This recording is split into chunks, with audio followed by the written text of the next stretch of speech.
ഓം നമോ വെങ്കിടേശായ. നമസ്കാരം. ആത്മീകം കുടുംബത്തിൻ്റെ പുതിയൊരു പതിവിലേക്ക് എല്ലാവർക്കും സ്വാഗതം.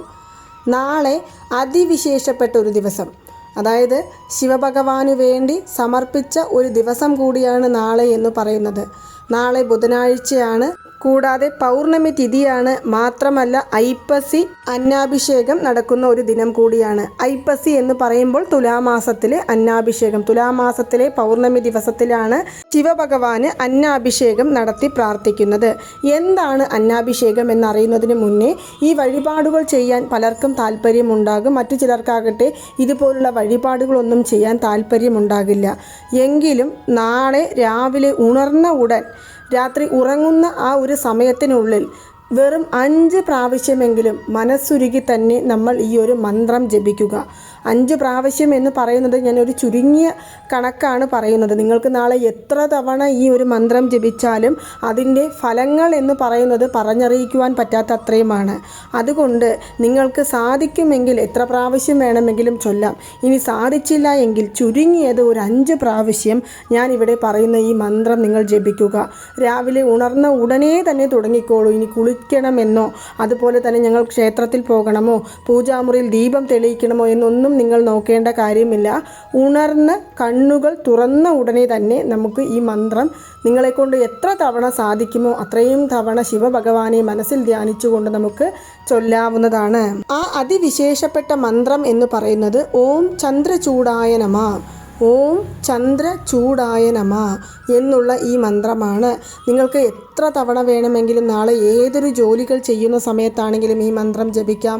ഇനി അഥവാ നിങ്ങൾ യാത്രകൾ ചെയ്യുന്ന സമയത്ത് വേണമെങ്കിലും ഈ മന്ത്രം ജപിക്കാം. അതുപോലെ തന്നെ നമുക്ക് വേറെ എന്തു തിരക്കുകളാണെങ്കിലും മനസ്സിലെങ്കിലും നമുക്ക് ഈ മന്ത്രം ജപിച്ചു കൊണ്ടിരിക്കാവുന്നതാണ്. അത്രയും ഫലം തരുന്ന ഒരു മന്ത്രമാണ് ഓം ചന്ദ്രചൂടായ നമഃ എന്നുള്ളത്.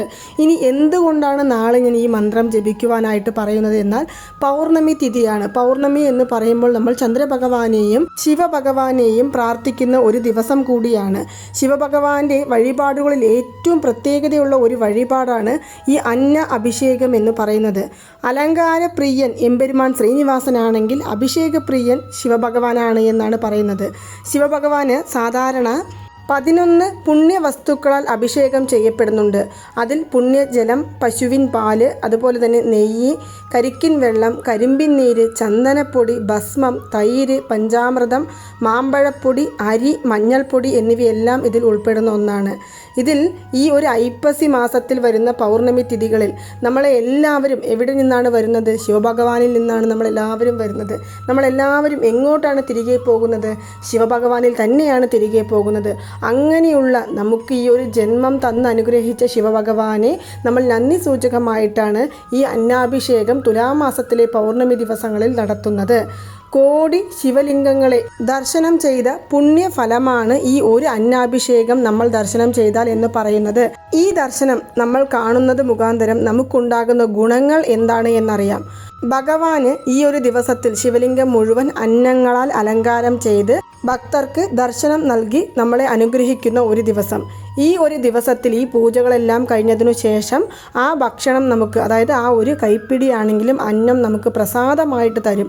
ആ പ്രസാദം നമ്മൾ കഴിക്കുകയാണ് എന്നുണ്ടെങ്കിൽ കർമ്മ വിനകളിൽ നിന്ന്, അതായത് പാപകർമ്മങ്ങളിൽ നിന്ന് മോചനം നേടുവാൻ സാധിക്കും. മാത്രമല്ല തൊഴിൽപരമായി തടസ്സങ്ങൾ അനുഭവപ്പെടുന്നവർക്ക് തൊഴിലിൽ ഉയർച്ച ഉണ്ടാകും. അതുപോലെ തന്നെ മക്കളില്ലാതെ വിഷമിക്കുന്നവർക്ക് സന്താന ഭാഗ്യങ്ങൾക്ക് വേണ്ടി നമ്മൾ എങ്ങനെയാണോ ശിവഭഗവാന്റെ പുത്രനായ മുരുക ഭഗവാനെ വഴിപാട് ചെയ്യുന്നത്, ഷഷ്ടി വ്രതമെടുത്തും അതുപോലെ തന്നെ മുരുക ഭഗവാന്റെ മന്ത്രങ്ങളെല്ലാം ജപിച്ചും നമ്മൾ എങ്ങനെയാണോ ഭഗവാനെ വഴിപാട് ചെയ്യുന്നത്, അതിന് തുല്യമായ ഒരു ഫലമാണ് നമുക്ക് നാളെ ഈ പ്രസാദം കഴിക്കുന്നത് മുഖാന്തരം ലഭിക്കുവാൻ പോകുന്നത്.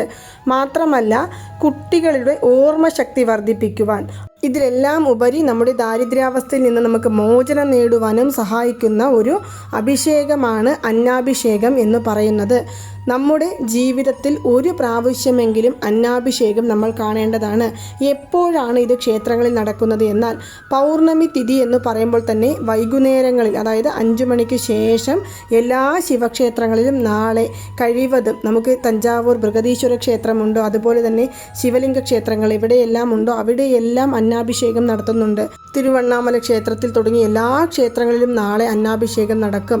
നമ്മുടെ വീടിനടുത്തുള്ള ക്ഷേത്രങ്ങളിൽ ഈ ഒരു അഭിഷേകം നടക്കുന്നുണ്ട് എന്നുണ്ടെങ്കിൽ നിങ്ങൾ നാളെ രാവിലെ തന്നെ പച്ചരി വാങ്ങിക്കൊടുക്കുക. നിങ്ങളെക്കൊണ്ട് സാധിക്കുന്നത് ഒരു 1/2 കിലോ എങ്കിലും പച്ചരി നമ്മൾ വാങ്ങിച്ചു കൊടുക്കാവുന്നതാണ്. അതുപോലെ പഴങ്ങൾ കൊണ്ടും നാളെ അലങ്കാരം ചെയ്യുന്ന ഒരു പതിവുണ്ട്.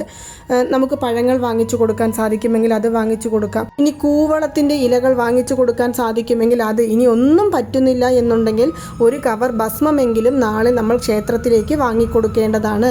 ഇനി നമുക്ക് ക്ഷേത്രത്തിലൊന്നും ഇങ്ങനെയുള്ള ആചാരങ്ങളില്ല, അല്ലെങ്കിൽ നമ്മുടെ വീടിനടുത്ത് ശിവക്ഷേത്രമില്ല, ഞങ്ങളെ കൊണ്ട് ക്ഷേത്ര ദർശനം നടത്താൻ സാധിക്കുന്നില്ല എന്ന് പറയുന്നവരാണെങ്കിൽ നമ്മുടെ വീട്ടിൽ ചെറിയ ശിവലിംഗങ്ങൾ ഉണ്ടെങ്കിൽ പച്ചരി ചോറ് കൊണ്ട്, അതായത് നമ്മുടെ അന്നം കൊണ്ട് നമ്മൾ ഭഗവാന്റെ ആ ശിവലിംഗത്തിൽ മുഴുവനായിട്ട് അലങ്കാരം ചെയ്യാവുന്നതാണ്. നമ്മളെക്കൊണ്ട് എങ്ങനെ സാധിക്കുമോ അതുപോലെ അലങ്കാരം ചെയ്ത് നെയ്ദീപം തെളിയിച്ച് ദീപധൂപ ആരാധനകൾ കാണിച്ച് ശിവപുരാണം നിങ്ങളെക്കൊണ്ട് പഠിക്കാൻ സാധിക്കുമെങ്കിൽ നിങ്ങൾക്ക് അത് വായിക്കാവുന്നതാണ്. അല്ലെങ്കിൽ ശിവഭഗവാന്റെ മന്ത്രങ്ങൾ ജപിക്കാം, മൃത്യുഞ്ജയ മന്ത്രം ജപിക്കാം. ഇനി നിങ്ങളെക്കൊണ്ട് ശിവഭഗവാന്റെ ഏത് മന്ത്രവും ജപിക്കാൻ സാധിക്കുന്നെങ്കിൽ ഓം നമ ശിവായ എന്നുള്ള മന്ത്രം ജപിച്ച് പ്രാർത്ഥിക്കാവുന്നതാണ്. ഇങ്ങനെ നമുക്ക് നാളെ ചെയ്യാവുന്നതാണ്. ഇനി നമ്മുടെ വീട്ടിൽ ശിവലിംഗമില്ല, പടം മാത്രമേ ഉള്ളൂ എന്നുണ്ടെങ്കിൽ പച്ചരി ചോറ് വെച്ച് അത് ഭഗവാന്റെ മുൻപിൽ നൈവേദ്യമായി സമർപ്പിച്ച് പ്രാർത്ഥിച്ച് വഴിപാടുകളും പൂജകളും എല്ലാം കഴിഞ്ഞതിനു ശേഷം അത് നമ്മുടെ വീട്ടിൽ എല്ലാവർക്കും പ്രസാദമായിട്ട് കൊടുക്കാവുന്നതാണ്. ഇങ്ങനെ വളരെ എളിമയായ രീതിയിലും നമുക്ക് നാളെ ഈ ഒരു അഭിഷേകം നമ്മുടെ വീടുകളിലും ചെയ്യാവുന്നതാണ്. മാത്രമല്ല നാളെ പൗർണമി തിഥി ഉള്ളതിനാൽ തന്നെ ചന്ദ്രഭഗവാന്റെ ആധിക്യം കൂടുതലായിട്ട്, അതായത് ചന്ദ്രഭഗവാന്റെ രശ്മികൾ ഈ ഭൂമിയിലേക്ക് കൂടുതൽ അടുത്തു നിൽക്കുന്ന ഒരു ദിവസമായിട്ടും കൂടിയാണ് പറയപ്പെടുന്നത്. മാത്രമല്ല എല്ലാവർക്കും, ഈ ഭൂമിയിലുള്ള എല്ലാ ജീവജാലങ്ങൾക്കും അന്നം നൽകി അനുഗ്രഹിക്കുന്ന അന്നപൂർണേശ്വരിയെ തൻ്റെ ഇടതുഭാഗത്ത് നിർത്തിയിരിക്കുന്ന ശിവഭഗവാനെ മാതൃദേവൻ എന്നാണ് പറയുന്നത്. അങ്ങനെയുള്ള ശിവഭഗവാന്റെ പ്രത്യേകതകൾ നിറഞ്ഞ ഒരു ദിനം കൂടിയാണ് നാളെ.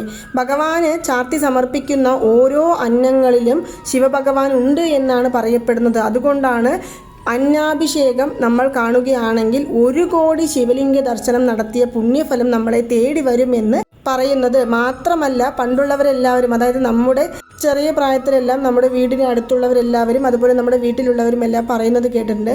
ചോറ് കണ്ട സ്ഥലം സ്വർഗം എന്നുള്ള ആ ഒരു പഴഞ്ചൊല്ല്, അതിൻ്റെ ശരിയായ അർത്ഥം എന്ന് പറയുന്നത് ഇതാണ്. ചോറ് എന്ന് പറയുന്നത് അന്നം, അന്ന അഭിഷേകം കണ്ട സ്ഥലം നമുക്കൊരു സ്വർഗതുല്യമാണ്. അങ്ങനെ അന്നാഭിഷേകം കാണുകയാണെങ്കിൽ നമ്മുടെ ജീവിതം സ്വർഗതുല്യമാകും എന്നാണ് ഈ പഴഞ്ചൊല്ലിലൂടെ പറയുന്നത്.